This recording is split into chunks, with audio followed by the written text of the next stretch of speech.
So chat, you guys know where I'm from, right? Before I lived out here in California, you all know where I came from, my homeland. You guys know where, right? There it is, Craftula, Florida. Yeah. I came from a little place we like to call Florida. Now, Florida is a very, very, very red state. It is quite the conservative state. Now, welcome to capitalism, my dude. When it comes to elections, it may be almost purple. I think last election it was almost purple. That may be true. Thank you, Mr. Krabs. However, broadly, the people of the state and most of its elected representatives are very right-wing, which meant that my time in Florida, even when I was conservative, and I didn't really realize how having conservative politicians elected would affect my actual domestic policies, where I live, I noticed how poorly ran Florida is. Florida truly is just terribly, terribly run. It really, really is. It's just it feels like everybody is on half-assing their job. It feels like everything only works like a third of the time, 60% of the time nothing is working the way it's supposed to. Listen, if you're from Florida, you know exactly what I'm talking about. You know exactly what it's like. It's a shit show. There's a reason why the memes about it exist. It truly is just a horrible place to be. Regardless, though, the conservative leadership of the state makes it a uniquely hellish place to live if you are LGBT, because the Don't Say Gay bill just passed in Florida. And when a bill has that nickname, it gets you thinking. It gets you wondering, why is it called that? And it gets you thinking, why has it passed? So let's find out what's going on with that, huh? 69 yeas, 47 nays, Mr. Speaker. So the bill passes. The Florida House has passed a controversial bill limiting conversations about sexual orientation or gender identity in the classroom. The House voted in favor of the Parental Rights in Education bill after weeks of nationwide outrage over what some call the Don't Say Gay bill. The bill prohibits, quote, classroom discussion about sexual orientation or gender identity in kindergarten through third grade, or in a manner that is not age appropriate or developmentally appropriate for students in accordance with state standards. It's actually providing boundaries, and it's fair to our teachers and our school districts to know what we expect. The bill's author defending it, saying the bill won't stop students from talking about their families or LGBTQ history. He looks like Richard Spencer. Like all you need to know from a lot of these people is the way that they look. That he's got the Nazi haircut. He's literally got the neo-Nazi haircut. He's got the Nick Fuentes white nationalist fade. He's got the specific fade all the white nationalists have, okay? Listen, please, chat.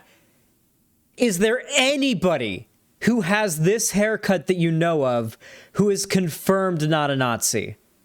I actually can't think of anybody who isn't a lesbian who has this haircut who is confirmed not a Nazi, okay? Not a single person. LGBTQ history, like the 2016 Pulse nightclub shooting. Creating boundaries at an early age of what it's appropriate in our schools when we are funding our schools is not hate. The bill's opponents, however, say it could clear the way for lawsuits from... So we need to make a fundamental acknowledgement of the motivations behind this bill, or at least the sentiment behind it. The implication that any discussion about being gay, being LGBT, gender identity, sexual orientation, anything like that, if it means that you're gay or LGBT, the implication that discussion of that or the presence of that around kids is inappropriate inherently implies that it is wrong or immoral or worthy of hate. Worthy of discrimination, because we don't treat straightness that way. When a student, has a crush on another student in the classroom, do you know what they do? The teacher encourages you on Valentine's Day to write the kid that the girl you have a crush on a Valentine's Day card. That's what happened when I was in school. as a straight like boy having a crush on another girl in my classroom, and I tell the teacher and it'd be Valentine's Day, the teacher would be like, write her a Valentine and say you like her. Like, the teacher would encourage that. If it was two boys, it would be, you know, the teacher would lose their job in this case.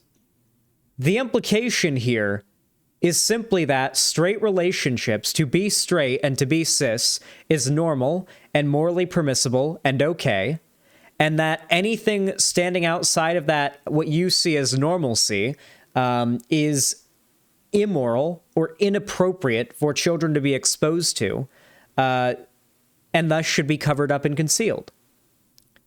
The implication is being straight is okay. Kids are allowed to be exposed to that. We expose kids to plenty of straight relationships and the concept of straightness and all that all the fucking time. But when you just make it gay, now all of a sudden it's inappropriate. And it hints to a lot of the motivations behind a lot of these, you know, bills getting passed. Parents who view any discussions about LGBTQ people or issues as not appropriate. Beyond potential lawsuits, one Florida Democrat who identifies as gay is concerned about how the law might make students feel. It sends a terrible message to our youth. How did you feel when you heard? So we're going to see colossal rises in LGBT suicide rates, depression, suicidal ideation, all those things. We're going to see a monumental rise in all of those things in Florida because, as we know, due to the copious amounts of data available to our fingertips about this, the support of family, friends, and just generally having access to education that informs basically everybody, but including LGBT people especially, about the existence of this, allowing people to know, hey, gay people exist, and if you feel this way, at least you know what it is, right? Like, wouldn't you at least want to know what it is if you were, like, there are kids out there who are gay.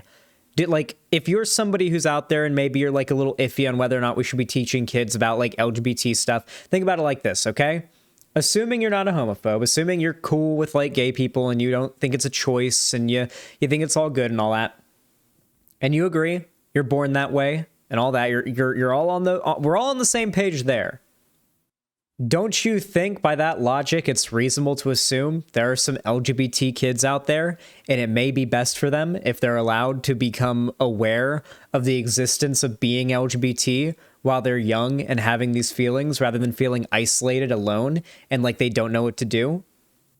I'm going to take a wild guess and say that them feeling like they know what they are and know what's up and being educated about what being LGBT is, what your gender identity is, how sexuality works and whatnot, I feel like that's going to make a lot of all-around positive outcomes.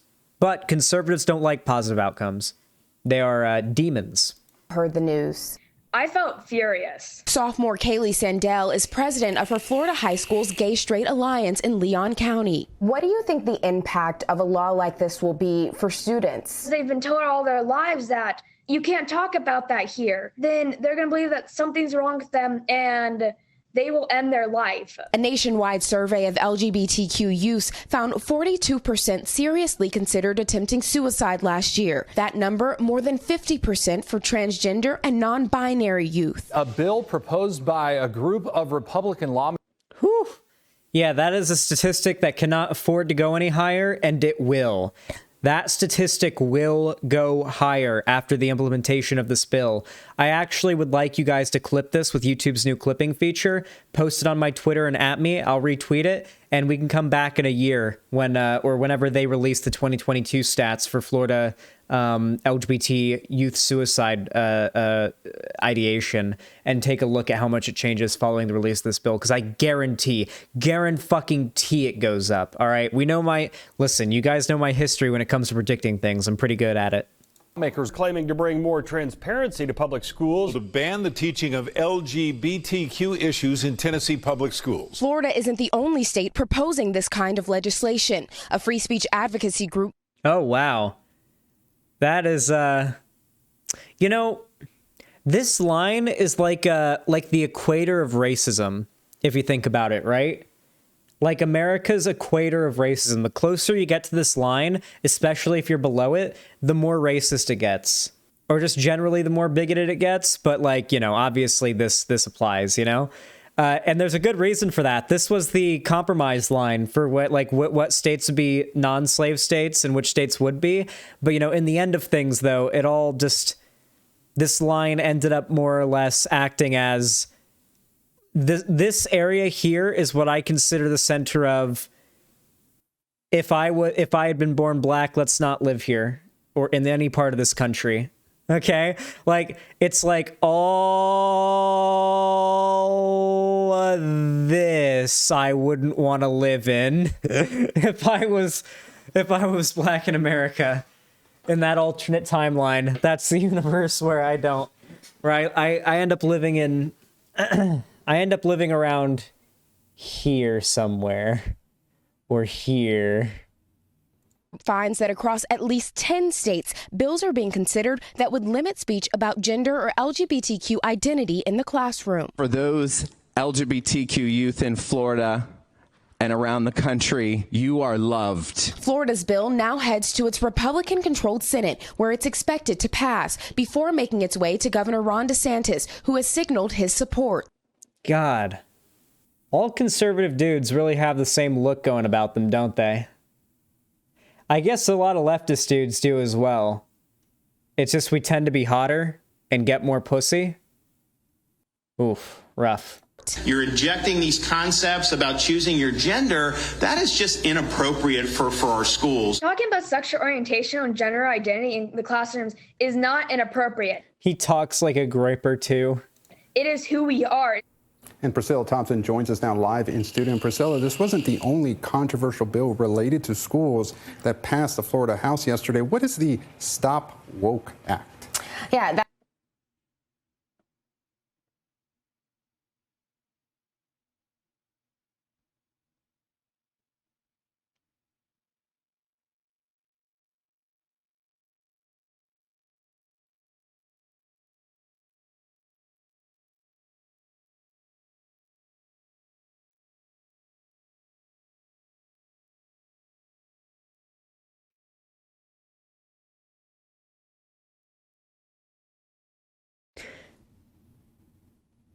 The Republicans are going to dominate the midterms. We are going back to 2016. I've said it a million fucking times, and I'm going to keep saying it every time I get proven right.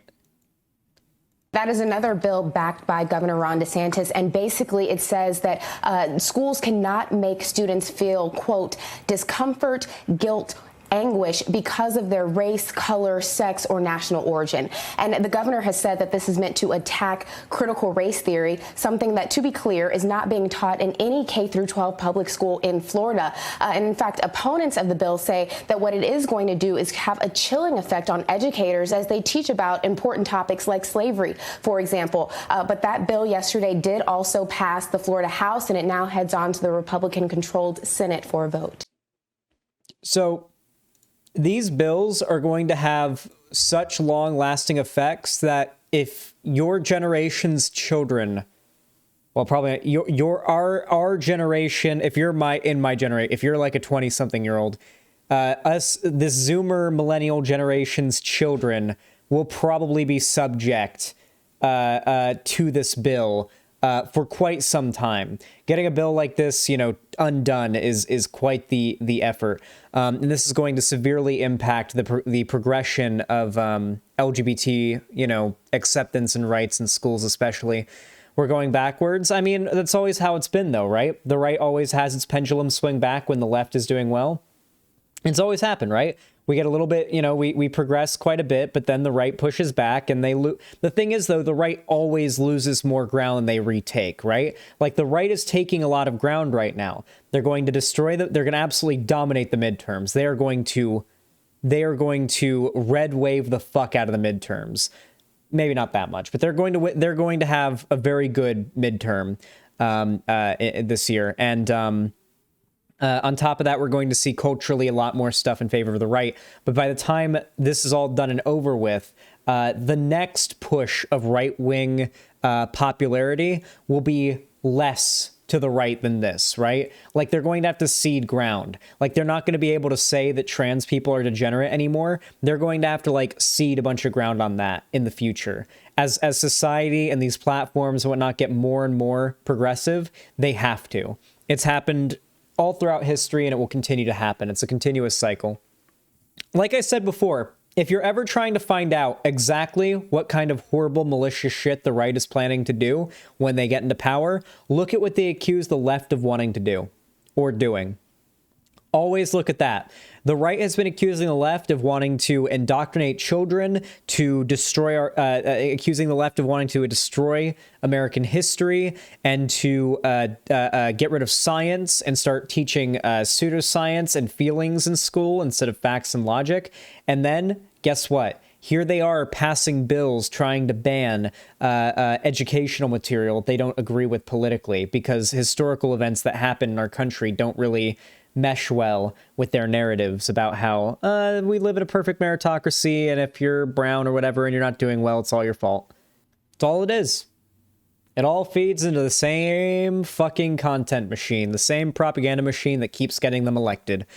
Anyway, if you enjoyed this segment, I disagree a little. I don't think the Republican platform will get less right-wing. I think they'll just garner a smaller and smaller base. They've been harping on Roe v. Wade for decades. They're too stuck in their ways to prove anything but more right. No, they'll have to cede on certain social issues. Eventually, they'll have to give up on gay marriage. They gave up on stem cell stuff. Remember when stem cell research was like the fucking Mac Daddy of heated issues? Like, if you brought up stem cell research at the dinner table, you were ruining Thanksgiving dinner.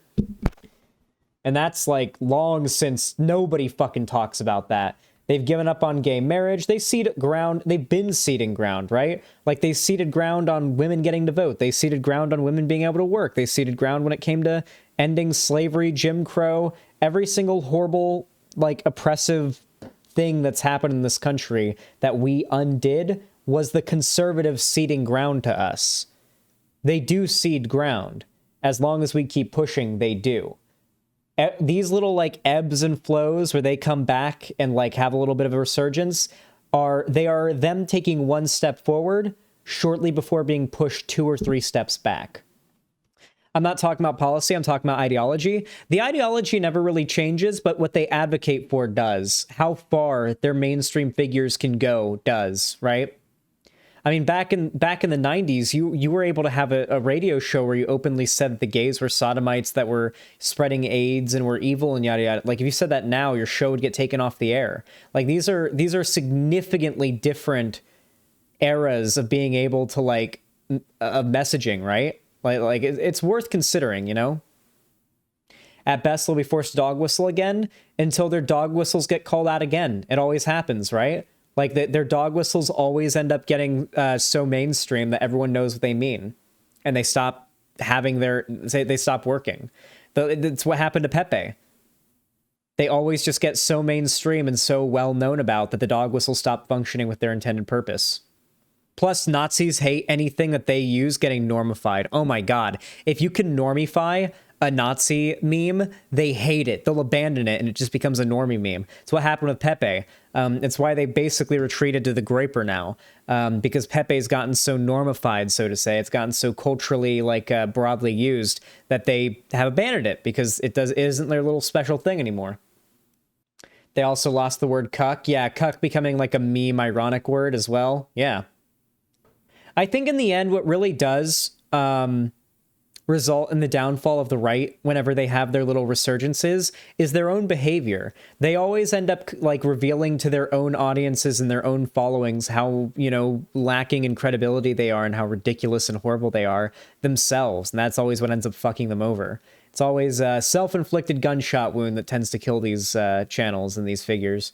Anyway, if you guys enjoyed this segment, please consider leaving a like on the segment and the video. It helps out both. And if you want to see more from me, consider subbing and hitting that bell. Helps out the channel a lot and actually tells you when I go live or upload a new video. And of course, if you want to see more from me, consider following my social media, all of it linked down below, including my Instagram, my Twitter, my fan Discord, and of course, my Patreon, which I'm also going to be uploading some exclusive content on pretty soon. Pretty funny stuff, a collaboration between me, Ethan, Balthazar, and a pillow, where it's good shit, okay? Go check it out if you want to, okay? It's going to be good. We're going to be uploading it in the next day or two. So definitely consider pledging on Patreon. The tier that you pledge on won't matter for your rewards, at least not yet. So don't worry about what tier you pledge to. It's your choice. Go with the cheapest one if you want. You'll still get the videos. Anyway, you can also support me financially if you want to donate, subscribe, or gift a sub on my website, become a channel member, super sticker, or super chat over on YouTube, donate, subscribe, or gift a sub over on Twitch, or you can donate in the form of a TTS donation or media share over on Streamlabs. Thank you all so much for watching, and have a good one.